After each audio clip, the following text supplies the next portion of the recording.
नमस्ते, मैं हूँ आँचल और GPKAS म्यूज़िक में आपका स्वागत है। तो फ्रेंड्स, कैसे हैं आप सब? आई होप कि आप लोग बहुत अच्छे होंगे।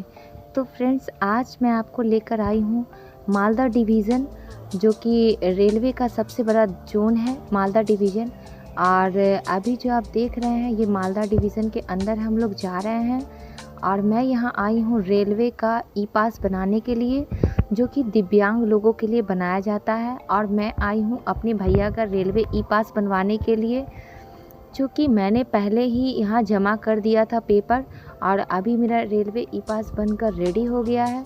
तो अभी मैं रेलवे ई-पास लेने के लिए आई हूँ। तो आप देख सकते हैं, ये मालदा डिवीज़न का रेलवे है, रेलवे डिपार्टमेंट का मालदा डिवीज़न ज़ोन है, जो कि मैं आपको दिखा दूँ।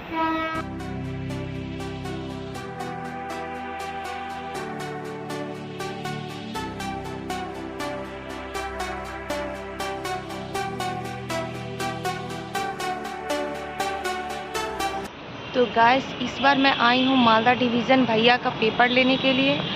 तो देखते हैं अंदर में क्या क्या प्रोसेस होता है, मिलता है कि नहीं मुझे मिलता है पेपर। और मैं सारा बात आपको वीडियो में बताऊंगी। पहले भी मैंने एक वीडियो बनाया था, लेकिन मैं उसे अपलोड नहीं की थी। लेकिन इस बार मैं पूरा वीडियो अपलोड करने वाली हूँ, तो वीडियो को पूरा देखिएगा। तो फ्रेंड्स, अभी सुबह के 10 बजे हुए हैं और अभी मैं मालदा डिवीज़न के अंदर हूँ और मैं यहाँ ऑफिस में अभी आकर बैठी हुई हूँ।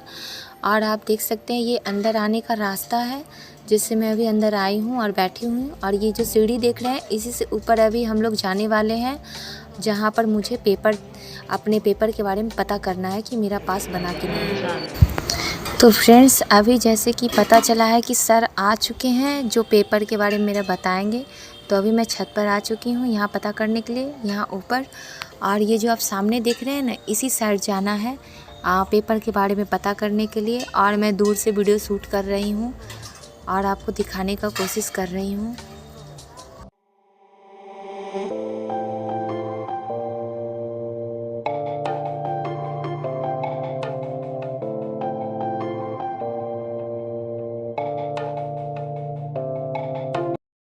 तो फ्रेंड्स, अगर आप मालदा डिवीज़न नहीं आए तो आप देख सकते हैं, ये मालदा डिवीज़न ज़ोन के ऊपर का माहौल है, जैसा कि आपको दिखा सकती हूँ। और ये जो दिख रहा है ना आपको, इसी के अंदर, इसी गेट में जाऊँगी मैं और इसी के अंदर ऑफिस है।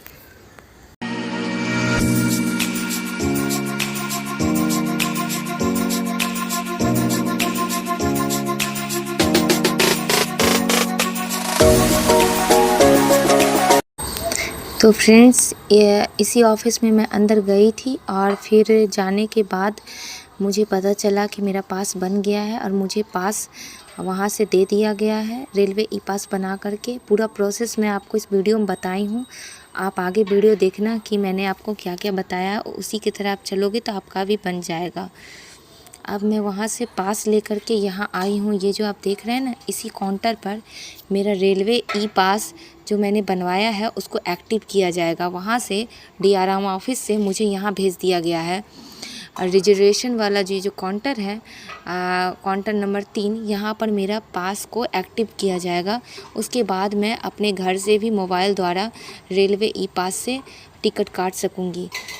तो फ्रेंड्स, ये बहुत सारा लंबा प्रोसेस है, मैं आपको इस वीडियो में बता रही हूँ, तो आप वीडियो को पूरा देखिएगा। नमस्ते, मैं हूँ आंचल और GPKAS म्यूजिक में आप सबका स्वागत है।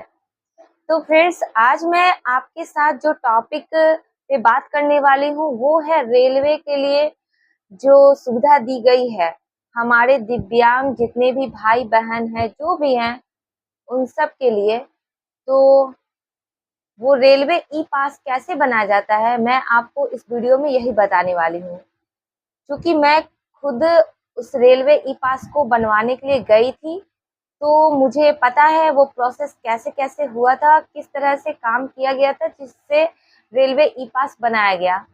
और चूँकि आपको कोई दिक्कत ना आए, इसलिए मैं आपको ये वीडियो बना के बता रही हूँ, और जिससे कि आपको आसानी हो सके रेलवे ई पास बनाने में और आपको कोई ठग भी ना सके। तो फ्रेंड्स, सबसे पहले हम लोग बात करेंगे कि रेलवे ई पास होता क्या है। रेलवे ई पास एक ऐसा पास है जिसे बनवाने के बाद हमारे पास एक पास टाइप का, जिस तरह से रेलवे के कर्मचारी के पास पास होता है, उसी तरह से प्रत्येक दिव्यांग लोगों के लिए एक स्पेशल पास बन जाता है, जो कि रेलवे द्वारा इशू किया जाता है, रेलवे द्वारा जारी किया जाता है। और रेलवे जब आपको देखती है कि रेलवे विभाग में कि आप अगर चलने में असमर्थ हैं या आप देखने में असमर्थ हैं, आपको किसी प्रकार की भी कठिनाई है, आप दिव्यांग है, तो आपको रेलवे ई पास बनाने के लिए दिया जाता है। तो रेलवे ई पास बनाने का फायदा ये है फ्रेंड्स कि आपको जो रेलवे ई पास बना के दिया जाएगा वो कार्ड टाइप का होगा, कार्ड के जैसा होगा। जैसा कि मैं आपको दिखा देती हूँ, रेलवे ई पास जो होता है, जो बन करके आता है, वो इस तरह का दिखता है ये। तो फ्रेंड्स, ये कार्ड बनाने के लिए आपको बहुत सारे प्रोसेस से गुजरना पड़ेगा। तो फ्रेंड्स, मैं आपको बता दूं कि ये कार्ड जब आपको बनकर आ जाएगा तो आप घर से भी टिकट काट सकते हो। ऐसा नहीं है कि आपको जाना पड़ेगा रेलवे स्टेशन, फॉर्म भरना पड़ेगा, तब जा कर के आप के लिए मतलब टिकट उपलब्ध होंगे, ऐसा कुछ नहीं है। आप घर से ही आप अपना रेलवे का काट सकते हो टिकट। तो फ्रेंड्स, सबसे पहले आपको मैं बता दूं कि रेलवे ई पास बनाने के लिए आपको जरूरत होगी यूडीआईडी कार्ड का। तो यूडीआईडी कार्ड आपको पहले बनवाना होगा। अब यूडीआईडी कार्ड हम कहाँ बनवाएंगे, सबसे पहला प्रश्न ये होता है। तो यूडीआईडी कार्ड हमें बनवाना होगा जो, जैसे कि आप जिस जिले से हैं या आप जहाँ रहते हैं, मान लिया जाए कि आप पटना में रहते हैं किसी भी जगह पर, तो आपको उस जगह का सदर अस्पताल जो होता है वहां आपको जाना होगा, ठीक है, सरकारी अस्पताल। उसके बाद वहां जाने के बाद आपको वहां पर पूछना होगा कि दिव्यांग लोगों के लिए यूडीआईडी कार्ड कहाँ बनाया जाता है। तो कुछ जगह होता है कि बृहस्पतिवार को बनाया जाता है, कुछ जगह होता है कि शनिवार को बनाया जाता है। मतलब वहां पर आपको एक फॉर्म देना पड़ेगा भर करके। जब आपको वो बताएंगे कहाँ पर बनाया जाता है, वहां आपको एक फॉर्म भरना होगा। उसके बाद आपको 1 सप्ताह के अंदर वहां पर नंबर आ जाता है और आप वहां जाकर अपना उस नंबर पे उस दिन जा करके, जिस दिन आपको बुलाया जाएगा उस दिन आप वहां जा करके अपना, वहां सरकारी डॉक्टर बैठते हैं। आप अगर आपको आँख की प्रॉब्लम है तो आँख के सरकारी डॉक्टर जिस दिन बैठेंगे उस दिन आपको वहां जाना पड़ेगा। अगर आपको पैर का प्रॉब्लम है तो पैर का जिस दिन सरकारी डॉक्टर बैठेंगे उस दिन आपको वहां जाना होगा। इस तरह से आपको जो भी प्रॉब्लम रहेगा आप उस दिन वहां जाइएगा, आपको बता दिया जाएगा। और उसके बाद आप वहां जाएंगे, आपको वो डॉक्टर चेक करेंगे। चेक करने के बाद आपको वो फिर चेक करने के बाद फिर आपको डॉक्टर कुछ परसेंटेज देंगे अपने हिसाब से कि आप इतने परसेंट आप दिव्यांग हैं या इतने परसेंट आपको बॉडी में प्रॉब्लम है। तो जैसे कि 40% से ऊपर जिसका रहता है वो कहा जाता है कि उसका रेलवे ई पास बनाया जाता है। तो 40% से अगर ऊपर आपको रहेगा तो आपको रेलवे ई पास बनाया जाएगा। यहाँ तक कि अगर आप नौकरी में फॉर्म भरते हैं तो फॉर्म में भी आपको, जैसे कि अगर आपको 40 बरस हो चुका है तो अगर आप दिव्यांग के कोटे से भरेंगे तो आपको बैक कर दिया जाएगा डेट, यानी कि आपको 10 साल या 15 या 13 साल की छूट दी जाएगी। उस हिसाब से अगर 10 साल की दिया जाती है और आप 40 साल के हैं तो आपका उम्र हो गया 30 वर्ष और आप फॉर्म भर सकते हैं। और अगर आप नौकरी के लिए जाते हैं तो उसमें भी आपको काफी सारी छूट मिलेगी, क्योंकि वो दिव्यांग कोटा जब आप रहिएगा तो दिव्यांग को दिव्यांग से ही कंपेयर किया जाएगा और आपको रिजल्ट उसी के माध्यम से दिया जाएगा। ऐसा नहीं है कि जितने लोग हैं उसमें आपको कंपटीशन किया जाएगा और आपको उसके हिसाब से जितना परसेंटेज दिया जाएगा उस हिसाब से आपको होगा, ऐसा नहीं है। आपको अलग ही परसेंटेज लेवल पे नौकरी मिलेगा। तो ये अलग बात हो गई, ये मैं आपको जरा सा बीच में बता दे रही हूँ जानकारी के लिए। तो फ्रेंड्स, हम लोग बात ये कर रहे थे कि यूडीआईडी कार्ड के बारे में। तो यूडीआईडी कार्ड जब आप वहां पर परसेंटेज आपको डॉक्टर दे देंगे, उसके बाद आपको मतलब तुरंत पता नहीं चलेगा कितना परसेंट दिया गया है। जब आपको 1 महीने हो जाएंगे तो उसके बाद आपका यूडीआईडी कार्ड 1 महीने में, 2 महीने में, जितना टाइम वहाँ लग सकता है। कुछ लोगों का ज्यादा दिन लग जाता है, कुछ लोगों का 1 महीने में ही बन जाता है। तो आप उस हिसाब से वहाँ देख लीजिएगा कि आपको कितने दिन में बना रहा है वो। वहाँ पे कर्मचारी आप बात कर लीजिएगा वहाँ पर पहले से भी, तो उस हिसाब से आपको पता चल जाएगा कि कितने दिन में आपका यूडीआईडी कार्ड बन रहा है। अब यूडीआईडी कार्ड आपका बनकर आ गया, मान के चलते हैं कि 1 महीने के बाद आपका यूडीआईडी कार्ड बन के चला आया। जब आपका बनकर चला आया तो आपका यूडीआईडी कार्ड कुछ इस तरह से दिखाई देता है, देख सकते हैं फ्रेंड्स। इसमें मैंने नंबर को हाइड कर दिया है क्योंकि मैं ये नंबर नहीं दिखा सकती आपको, लेकिन मैं आपको ये दिखा रही हूँ कि इस टाइप का यूडीआईडी कार्ड होता है। ओके, देख सकते हैं आप, है ना। तो इसमें इसे दिया गया है 70%, 70% दिया गया है और आपको 40% से अगर ज्यादा रहेगा तभी आप ध्यान रखिएगा, आपको रेलवे पास बन सकेगा।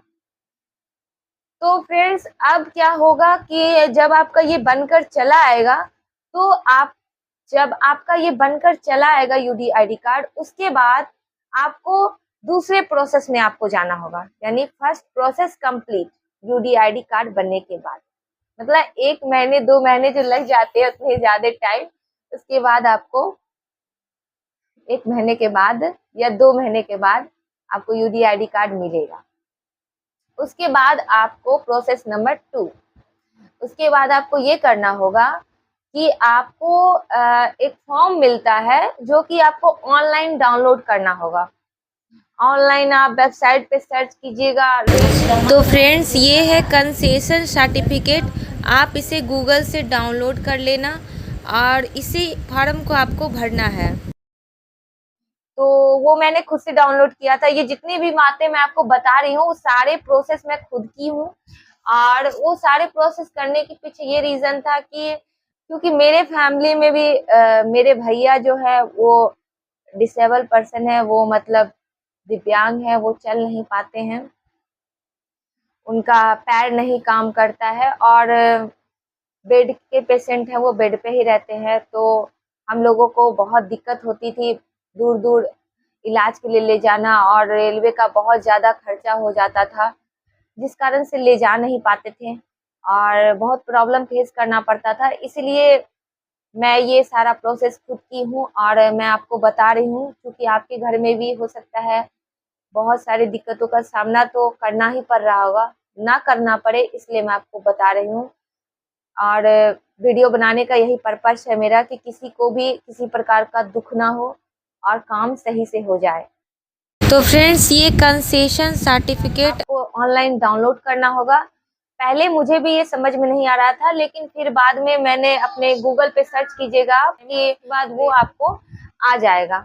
उसके बाद आप हिंदी वाला डाउनलोड कर लेना या इंग्लिश वाला डाउनलोड कर लेना। आपको जिस लैंग्वेज में अच्छा लगता है आप लिख सकते हैं, आपको आता है, आप वो वाला फॉर्म भर लेना।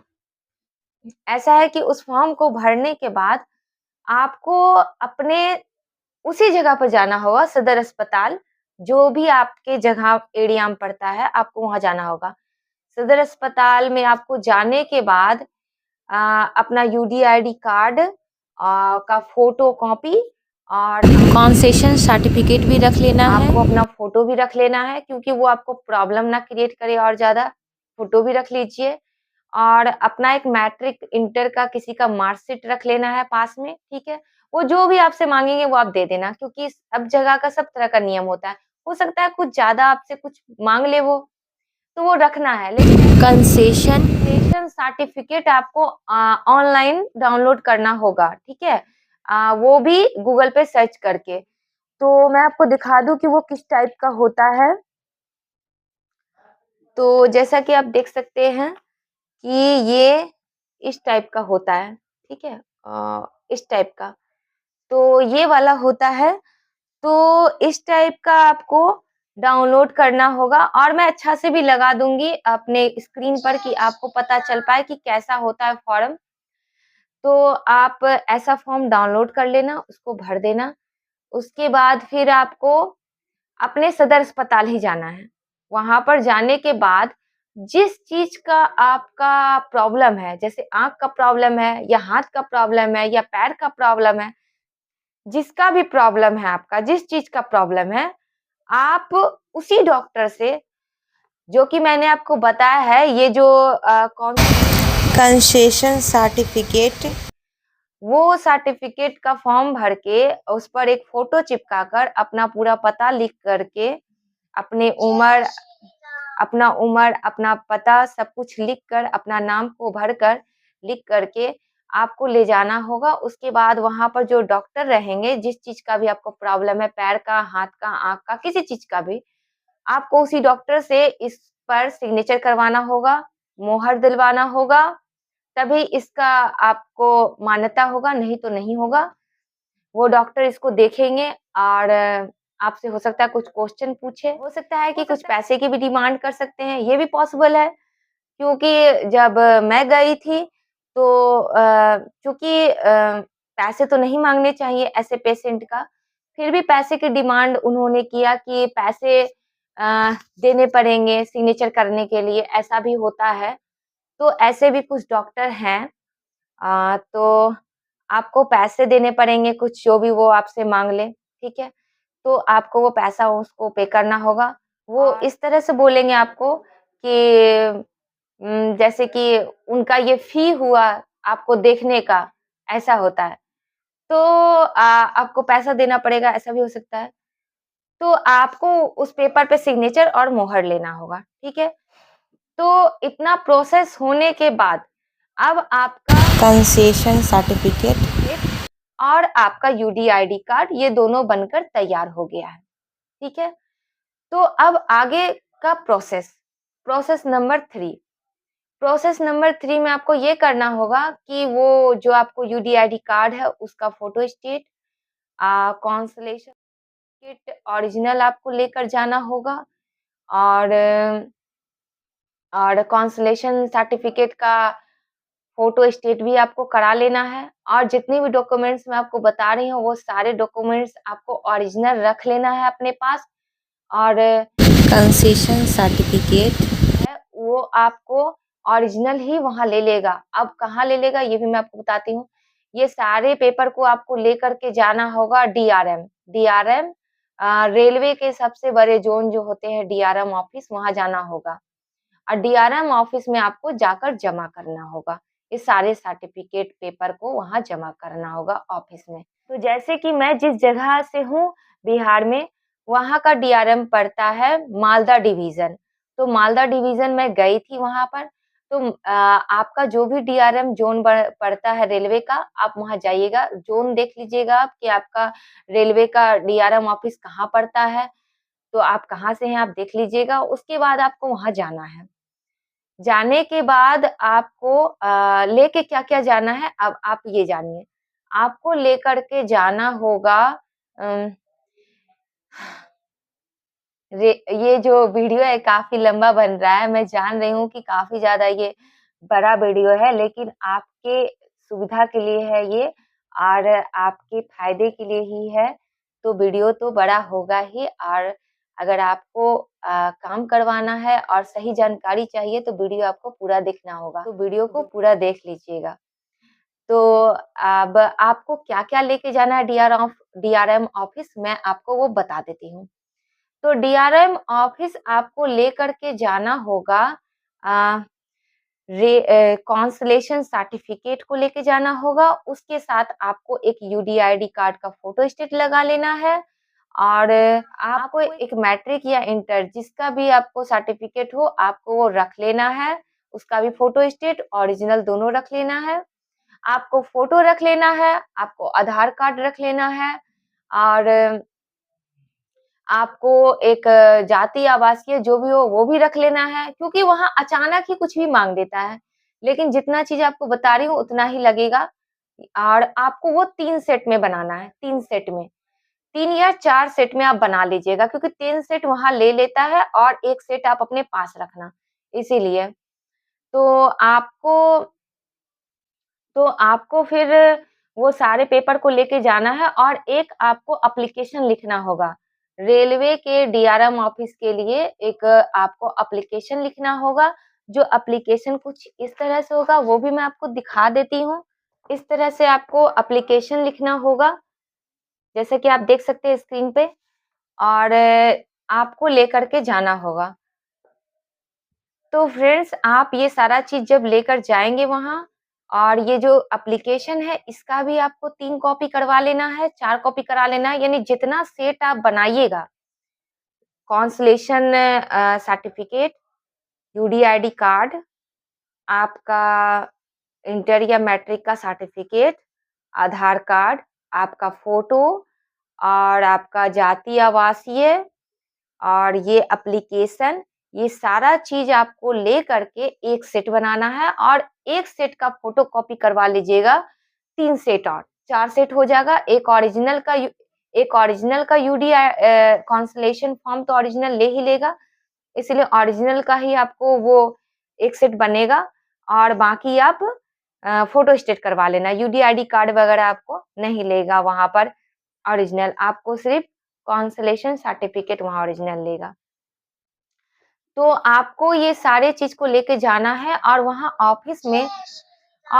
ऑफिस में आपको पूछना होगा कि कहाँ पर दिव्यांग लोगों का सर्टिफिकेट जमा होता है रेलवे ई पास के लिए, आपको वो पता चल जाएगा। आप वहाँ जाकर इसको जमा कर देना। जमा करने के बाद आपको वो पहले चेक करेंगे कि सही से है कि नहीं है। उसके बाद आपको जब वो ओके कर देंगे, तो आपको जब वो ओके कर देंगे, तो आपको वो जो आप एप्लीकेशन लगा के देते हैं वहाँ पर, उस एक एप्लीकेशन पर आपको वो मोहर मार करके दे देंगे कि कितने तारीख तक आपको आना है रेलवे ई पास लेने के लिए। जैसे कि इस पर मोहर मारा गया है, आप देख सकते हैं। इस पर मोहर आपको दिख रहा होगा यहाँ पर। इस तरह से आपको मोहर मार दिया जाएगा, और मोहर मार के आपको दे दिया जाएगा। तो आप इस पेपर को सँभाल कर रखना, और चूँकि आपको ये पेपर ही काम देगा, जितने भी तारीख का जिस महीने में आपको देता है ये तारीख, जैसे कि आपको लगभग में 3 महीने के बाद का ही ये डेट देंगे आपको, 3 महीने के बाद ही। लेकिन ये सर्टिफिकेट बनने में आपको लगभग में 4 महीने या 5 महीने लग जाते हैं। ये जो रेलवे का पास होता है, ये बनने में 4 से 5 महीने लग जाते हैं लगभग में। तो और उससे भी ज़्यादा किसी-किसी के तो 1 डेढ़ साल लग जाते हैं। तो आपको कुछ बातों पे ध्यान देना होगा, जिससे कि आपका ये रेलवे का पास जल्दी बन सके। तो फ्रेंड्स, अब आगे प्रोसेस मैं आपको बताती हूँ कि आगे क्या करना है। तो यहाँ तक हो गया कि आपको वो मुहर करके दे चुके हैं।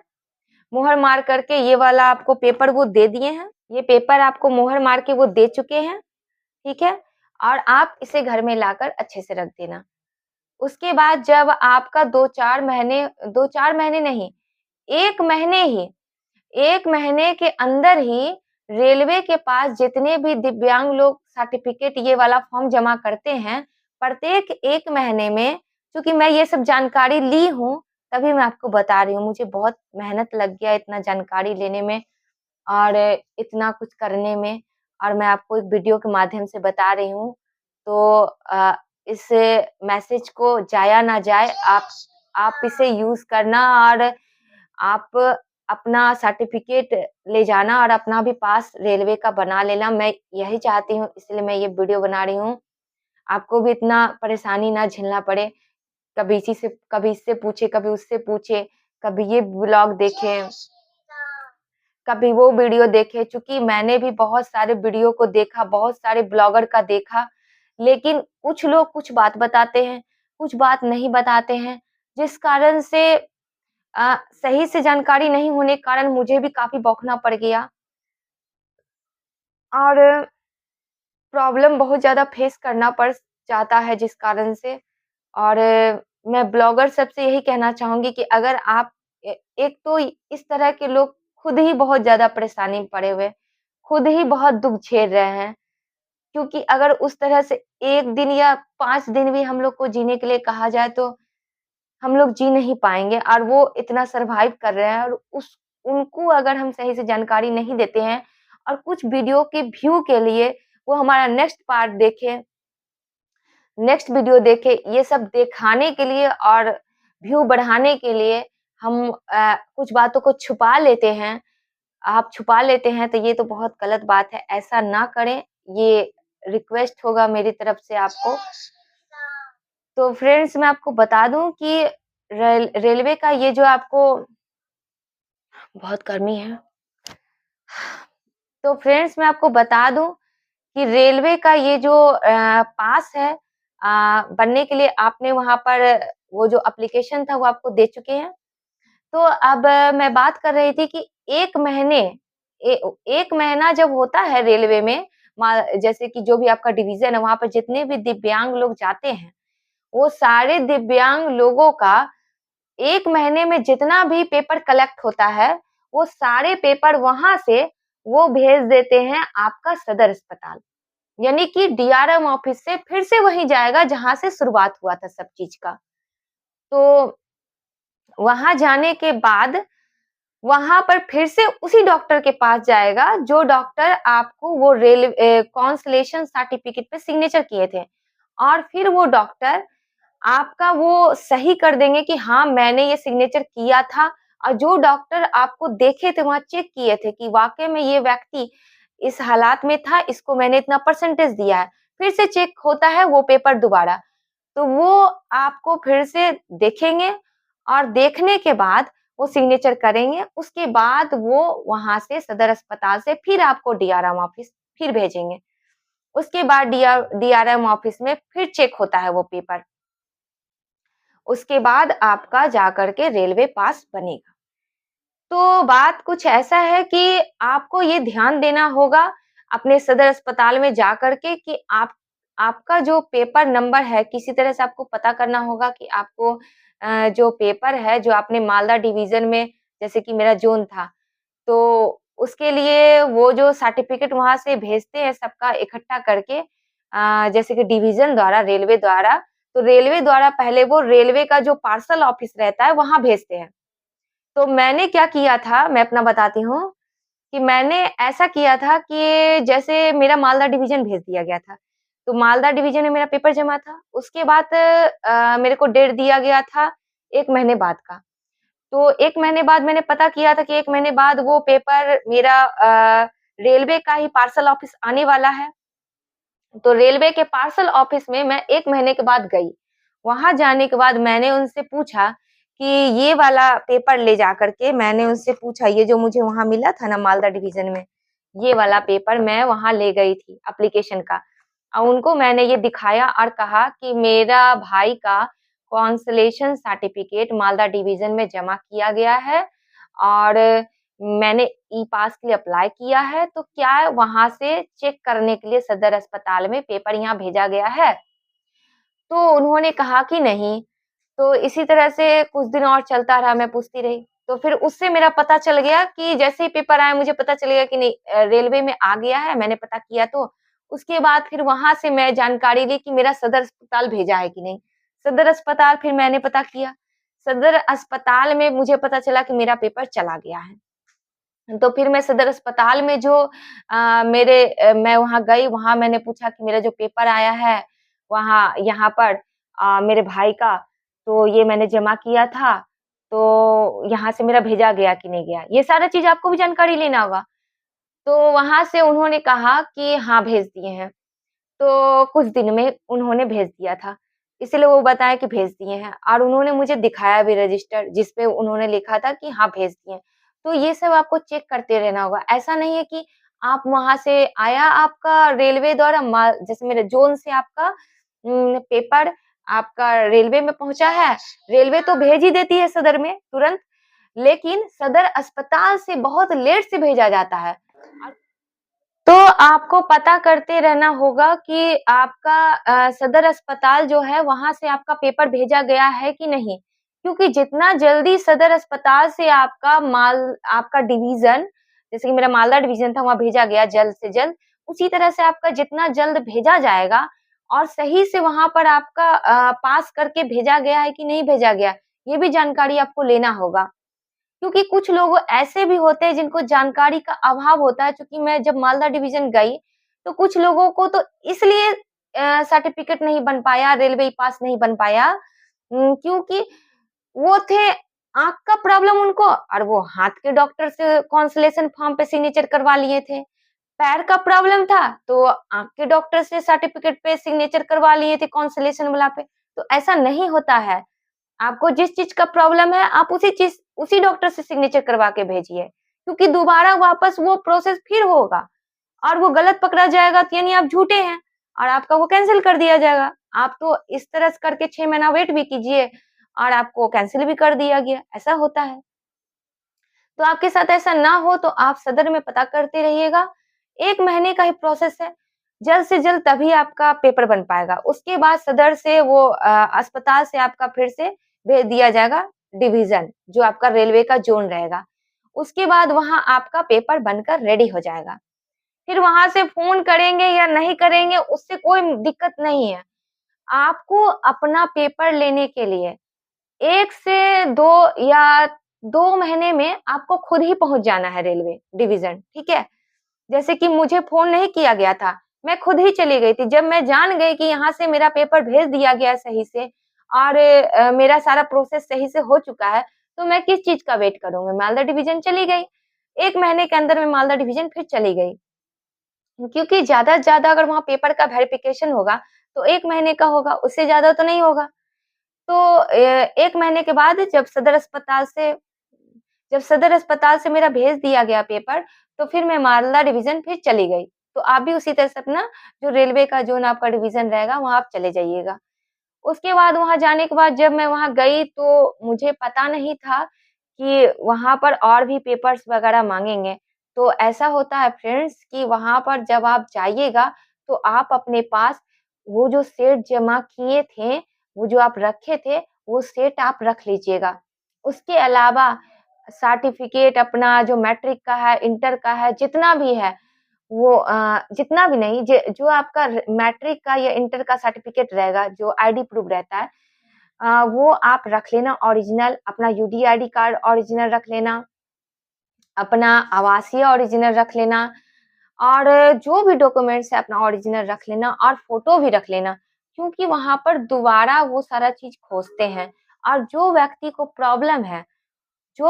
को प्रॉब्लम है, उनको वहाँ जाना पड़ेगा। उनको लेके आपको जाना पड़ेगा। आप अगर उनके परिवार वाले हैं, तो आपको उनको लेकर जाना होगा, तभी वहाँ पर आपको मिलेगा। तो ऐसा है कि जब आप ये सारा पेपर लेके फिर से मालदा डिवीज़न या आपका जो भी ज़ोन है, वहाँ आप जाएँगे, ओरिजिनल लेकर के, आप फ़ोटो भी रख लेना। फ़ोटो इतना छोटा-छोटा जो टिकट साइज़ आता है ना, वो फ़ोटो रख लेना। कुछ फ़ोटो इतना बड़ा वाला रख लेना, क्योंकि वहाँ पर 2 तरह का फ़ोटो खोजता है, इसलिए। तो फ़ोटो रख लेना और सारा डॉक्यूमेंट्स रख लेना, जो सेट ले गए थे, आप रखे थे। सारा पेपर रख लेना, जो आपको वहाँ से मुहर लगा के दिया गया था एप्लीकेशन, वो भी रख लेना। ये सारा चीज़ अपने तरफ से आप टू टंच होकर जाना, तब जाकर के आपको वो मिल पाएगा रेलवे पास। क्योंकि जब सारा प्रोसेस हो जाता है ना, उसके बाद भी वहाँ पर प्रॉब्लम क्रिएट किया जाता है, क्योंकि पास आसानी से नहीं दिया जाता है। पास देने में काफ़ी पापड़ बेलते हैं लोग। और काफ़ी पापड़ बेलना पड़ता है, इसीलिए। तो काफ़ी प्रॉब्लम को फेस करना होता है। तो वहाँ इतनी प्रॉब्लम करके तो आप अपना सर्टिफ़िकेट के लिए अप्लाई किए ही हैं, उसके बाद आपको वहाँ पर जब आप चले जाइएगा, तो पहले तो वो रजिस्टर में चेक करेंगे, आप जहाँ पर फॉर्म जमा किए थे, वहीं पर आप जाके उस पेपर को दिखाना जो आपको दिए थे वहाँ से वो मुहर मार कर के। उसके बाद आपको वो चेक करेंगे लैपटॉप पे या कंप्यूटर पे कि आपका बना है कि नहीं बना। उसके बाद वो देख लेंगे कि बन गया है, उसके बाद आपको वो सारा पेपर फिर से वो लेंगे, चेक करेंगे कि वाक़ई में आप सही इंसान हैं कि नहीं, जो व्यक्ति को प्रॉब्लम है। लेकिन एक बात और है कि जैसे कि जो व्यक्ति को प्रॉब्लम है उसको तो लेके जाना ही है आपको। उसके बाद वहाँ पर आपको चेक करने के बाद जब वो देख लेंगे कि हाँ, सही व्यक्ति है, सब सारा सर्टिफ़िकेट सही है, उसके बाद उस व्यक्ति को मालदा डिवीज़न के सबसे डीआरएम जो हैं, डीआरएम सर, उनके पास उस व्यक्ति को जाना पड़ेगा। वो पेपर ले करके, जो पेपर यहाँ से ओरिजिनल वो लेके गए हैं। डीआरएम सर से आपको मिलना पड़ेगा। मैं भी डीआरएम सर से मिली थी इसलिए। तो डीआरएम सर आपको आपसे बात करेंगे, आपसे पूछेंगे आपको क्या प्रॉब्लम है? तो आप उनको बताइएगा, आप क्यों बनवाना चाहते हैं सर्टिफ़िकेट मतलब ये पास क्यों बनवाना चाहते हैं? तो आप आपसे वो पूछेंगे आप क्यों पास बनवाना चाहते हैं? तो आपको बताना पड़ेगा क्यों बनवाना चाहते हैं। क्योंकि जब मेरे से ये सवाल पूछा गया था तो बहुत प्रॉब्लम हो गया था क्योंकि चूँकि मैं अपने भाई को नहीं लेके गई थी। मेरा भाई जो है मेरे भैया वो चल नहीं पाते हैं, वो बेड पेशेंट हैं। अ तो यूरिन बैग उनको लगा रहता है और वो चल नहीं पाते हैं तो उनको नहीं ले जा पाए हम लोग और घर में भी करने वाले व्यक्ति की कमी है जिस कारण से नहीं ले जा पाए।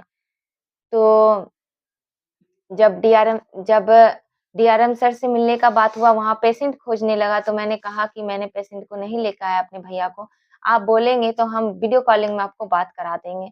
लेकिन मैं लेके नहीं आई हूँ।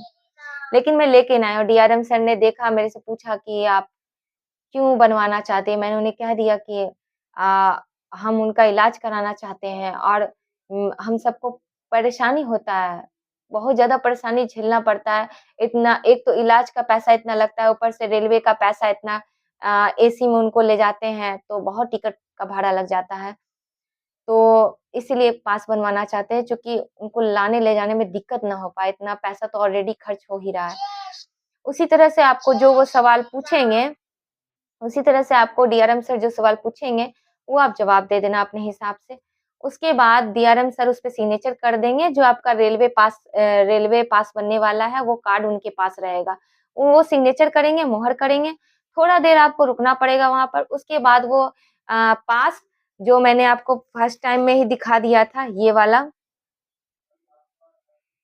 ये जो पास है, ये पास बनकर आपका रेडी हो जाएगा और यही है वो पास जिसके लिए मैंने काफ़ी पड़बेला, काफ़ी परेशानी को झेला, लेकिन फाइनली ये बन गया और ये बहुत बड़ी बात है, बहुत मेहनत करना पड़ा भाई। तो आपको फिर ये पास मिलेगा, उसके बाद उसके आगे भी प्रोसेस है, मैं वीडियो भी शूट की हूँ वहाँ का, वो वीडियो भी मैं इसमें वीडियो में दूँगी कि क्या-क्या करना पड़ गया था।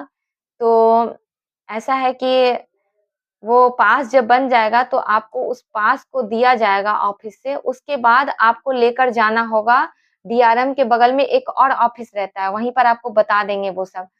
उनके पास आपको लेके जाना है वो जो कांसलेशन फॉर्म है ना, उसका फ़ोटो स्टेट लेके जाना होगा आपको और आपको लेके जाना होगा जो रेलवे पास अभी वो आपको बना के दिए हैं वो। रेलवे पास जो आपको बना कर के दिए हैं जो, वो आपको लेकर जाना होगा। उसके बाद वहाँ पर जो टिकट काउंटर रहेगा, आपको वहाँ पर एक्टिव कराना होगा अपने पास को। एक्टिव कराने के लिए आपको वहाँ पर एक अलग से रहता है वहाँ पर जगह, ऑफ़िस ही रहता है, वहाँ पर आप पूछ लीजिएगा कहाँ पे जाना है, जिससे मेरा पास एक्टिव हो सके। तो आपको टिकट काउंटर पे जाना होगा और जो टिकट काटते हैं वही सर कर देंगे आपका। रेलवे पास को आपको एक्टिव कर देंगे। उसके बाद ही आप ऑनलाइन टिकट काट सकिएगा। तो फ्रेंड्स इतना हुआ प्रोसेस, उसके बाद जाकर के ये प्रोसेस हो गया खत्म। यहाँ पर जाकर आपका पास बन के कंप्लीट हो चुका है और अब आप टिकट काट सकते हैं इससे कहीं के लिए भी और ऑनलाइन काट सकते हैं। तो फ्रेंड्स ये था पूरा प्रोसेस रेलवे ई पास बनाने का और जिसके द्वारा जो मैंने आपको बताया जिससे जिस तरीका से अगर आप उस तरीके से बनाएँगे तो आपका रेलवे ई पास बन जाएगा आसानी से और आपको प्रॉब्लम बिल्कुल भी फेस नहीं करना होगा। एप्लीकेशन कैसे लिखना है, उस एप्लीकेशन में क्या लिखना है ये भी मैं आपको बता दूँगी और उसका मैं फ़ोटो लगा दूँगी स्क्रीनशॉट जो कि मैंने लिखा था, वो मैं आपको लगा दूँगी। आप देख लेना उसी तरह से लिख कर चले जाना। हो सकता है अगर कुछ बदली किया गया होगा एप्लीकेशन में, तो आप वहाँ पूछ करके ठीक कर लेना, लेकिन एप्लीकेशन इस तरह से आप लिख कर जाना। तो जैसा कि मैंने आपको बताया कि इस तरह से रेलवे का पास बनाया जाता है दिव्यांगजन लोगों के लिए। जितने भी हमारे भाई-बहन हैं जो चल नहीं पाते हैं, जिनको प्रॉब्लम है, इतना फेस करना पड़ रहा है, वो उनके लिए मैं ये वीडियो बनाई हूँ कि उन्हें सुविधा मिल सके और उनको दिक्कत ना हो।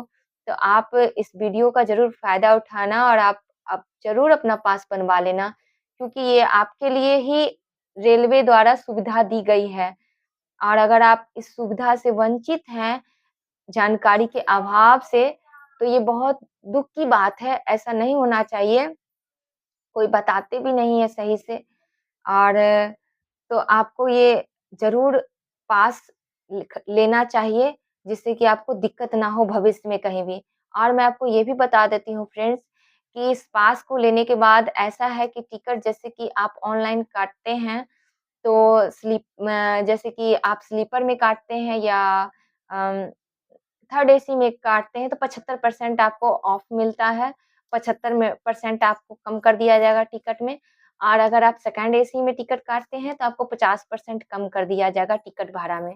तो फ्रेंड्स ऐसा है कि ये बहुत बड़ा रकम है अगर किसी के लिए हो जाता है तो थर्ड एसी में वो आराम से जाएँगे क्योंकि वो पहले ही पेशेंट है और उतने प्रॉब्लम झेल के वो जाएँगे इलाज कराने के लिए और मतलब बता नहीं सकती मैं कि कैसा लगता है। अ, मेरे घर में खुद पेशेंट है मेरे भैया, तो पता है कि एक-एक दिन ऐसे व्यक्ति के लिए कैसा होता है जीवन, ये जो उसके परिवार वाले रहते हैं, उन उनको तो अच्छा से पता ही रहता है और जो व्यक्ति रहता है वो भी किस तरह से जीवन जीता है, उसको भी अच्छा से पता रहता है। उसके अलावा किसी को समझना, फ़ील करना बहुत मुश्किल पड़ जाएगा क्योंकि ऐसे लोग से काफ़ी लोग तो दूरी बना लेते हैं क्योंकि इस तरह के लोगों से क्योंकि अच्छे हालात में तो सब रह लेते हैं, बुरे हालात में कोई साथ नहीं रहना चाहते हैं। बुरे हालात में सब छोड़ के चले जाते हैं। जब तक आपके पास पैसा है, सुख है, तब तक सब साथ देंगे, जब पैसा नहीं है तो सब छोड़ के चले जाएँगे, ऐसा ही होता है फ्रेंड्स। तो किसी को प्रॉब्लम ना फेस करना पड़े इसलिए मेरा ये वीडियो बनाने का उद्देश्य था। अगर किसी को कोई भी परेशानी हो या किसी प्रकार का दिक्कत हो या कुछ पूछना हो तो इस बारे में ये जो मैंने आपको बताया पूरा प्रोसेस तो आप मुझे कमेंट कर सकते हैं और पूछ सकते हैं। तो अगर मुझे पता रहेगा तो मैं आपको ज़रूर बताऊँगी, आपकी ज़रूर हेल्प करूँगी और मुझे खुशी होगी आपका हेल्प करके। आप भी मेरा भाई हैं, आप भी मेरी बहन हैं, इसलिए मुझे बहुत ही अच्छा लगेगा हेल्प करके। तो मिलती हूँ नेक्स्ट वीडियो के साथ। तब तक के लिए टेक केयर, थैंक यू और वीडियो अच्छा लगे तो वीडियो को लाइक कर देना। और अगर आप मेरे यूट्यूब चैनल पे न्यू आए तो मेरे यूट्यूब चैनल को सब्सक्राइब कर देना और वीडियो को एक लाइक कर देना। बहुत मेहनत की हूँ बनाने में और जानकारी बहुत मेहनत से इकट्ठा करके पूरी जानकारी को आपको इकट्ठा करके एक जगह दी हूँ। इसीलिए मिलती हूँ नेक्स्ट वीडियो में, तब तक के लिए take care, thank you and bye bye.